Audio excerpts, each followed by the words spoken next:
యవ్వనంలో పుస్తకాల గురించి మాట్లాడుతున్నారు కానీ నా జీవితాన్ని మార్చింది సుబ్బారావు పాణిగ్రాహి అట్టతో వచ్చిన ఒక సృజన. ఒక ఇండిపెండెంట్ దేశంలో ఇట్లా మనుషులు ఎందుకు కాల్చంతారో నాకు అర్థం కాలేదు. నేను 10th క్లాస్. మా అన్న ఇక్కడ మిత్రమండలి వరంగల్ వీళ్ళంతా ఉన్న కాలేజీ వీళ్ళంతా ఉన్న మిత్రమండలి నుంచి వచ్చినాడు. ఆ పుస్తకం తెచ్చినాడు ఆయన. మేము అప్పటిదాకా చందమామలు బాలమిత్రులు దాటి ఏదో నవలలు చదువుతున్నాం కానీ ఇప్పటికీ గుర్తున్న జంబిడిక పట్టుకొని ఆ ఎర్రట్టతో సుబ్బారావు పాణిగ్రాహి ఆయన ఎందుకు కాల్చంటున్నారో నాకు అర్థం కాలేదు. 10th క్లాస్ నేను. 72 దాంతో మొదలైంది జీవితం మలుపు తిరిగింది. మీరు ఆశ్చర్యపోతారు, మా అమ్మకు చదువురాదు, మా నాన్నకు చదువురాదు, మా ఇంట్లో పుస్తకాలు లేవు. మా రాజయ్య మా పుస్తకం అల్లం రాజయ్య. ఈ అల్లం రాజయ్య ఇచ్చిన పుస్తకాలు, అల్లం రాజయ్య బాగానే ఉన్నాడు, నేను ఇంటర్మీడియట్ తర్వాత జంప్, నేను ఫారెస్ట్కి పోయినా, అల్లం రాజయ్య ఇంటికన్నా ఉన్నాడు.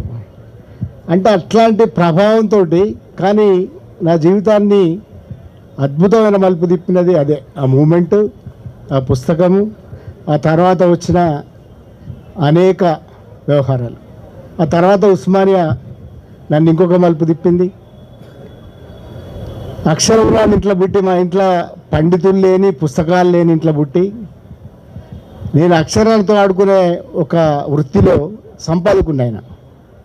నిజంగానే గర్వకారణంగా చెప్పుకుంటాను. నేను ఒక చిన్న కుటుంబం నుంచి వచ్చినందుకు కాదు, చిన్న ప్రపంచం నుంచి వచ్చి ఇక్కడ దాకా రావడం నాకు ఆశ్చర్యమే.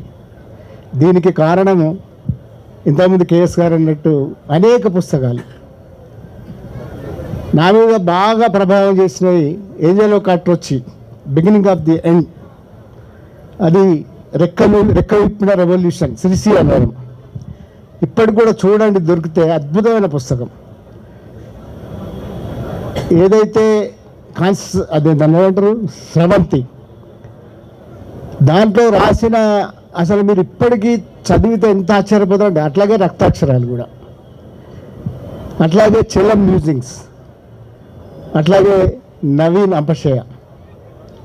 అంటే ఇట్లాంటి పుస్తకాలన్నీ చదవడం ద్వారా నా వచనము, నా రాతలు, నా ఆలోచనలు మారడం, ఇంకో దశకు పోవడం అనేది